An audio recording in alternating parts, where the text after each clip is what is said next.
May 7. Isn't this the perfect day to meet? Grab a coffee and let's get smarter together. If someone does you a good turn, don't be fooled. It's a shame, for men never do anything good except out of necessity. This is one of the insights you obtain when reading The Prince, Niccolo Machiavelli's pamphlet about power that about every powerful person since the 16th century is said to have read. Another is that if you want power, you must grab it, unfettered by principles or morals, because the ends will always justify the means. Machiavelli's ideas, including that you must shamelessly lie and deceive to gain power, are often described as realistic and doable. Science, however, begs to differ.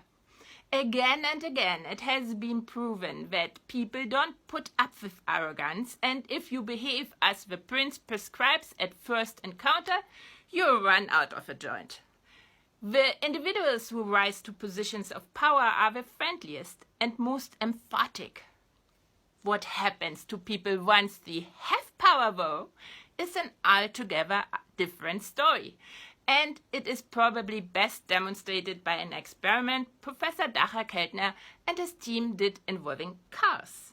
The first set of subjects were put behind the wheel of a beat-up Mitsubishi or Ford Pinto and sent in the direction of a crosswalk, where a pedestrian was just stepping off a curb. All the drivers stopped as the law required.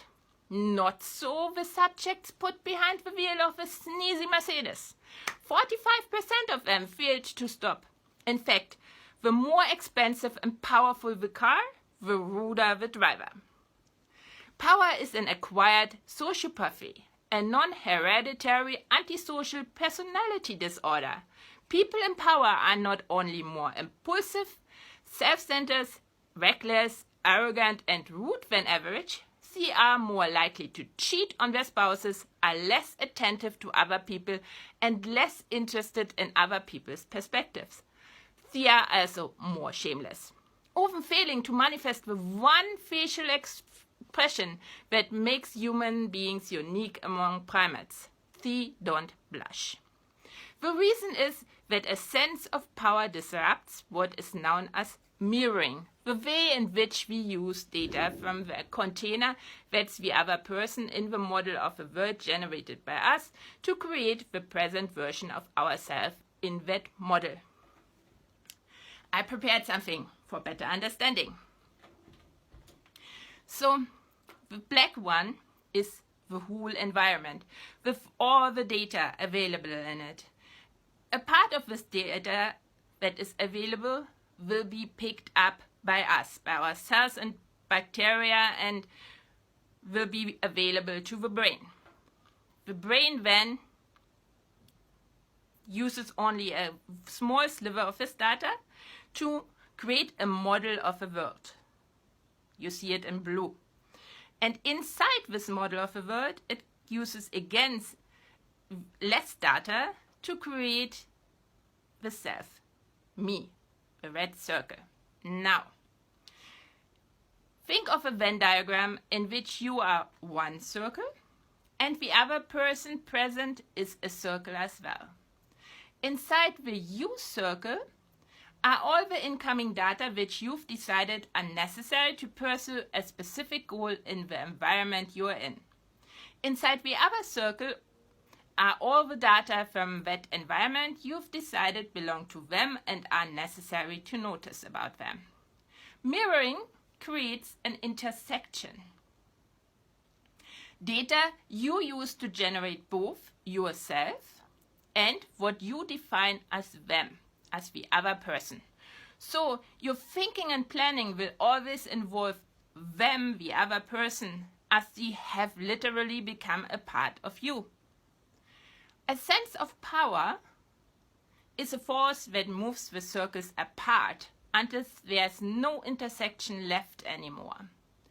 One effect of this is shown in a myriad of studies, that it makes you see others in a negative light. You redefine exploration as lazy and unreliable. You become more likely to think that most people need to be supervised and monitored, managed and regulated, censored and told what to do.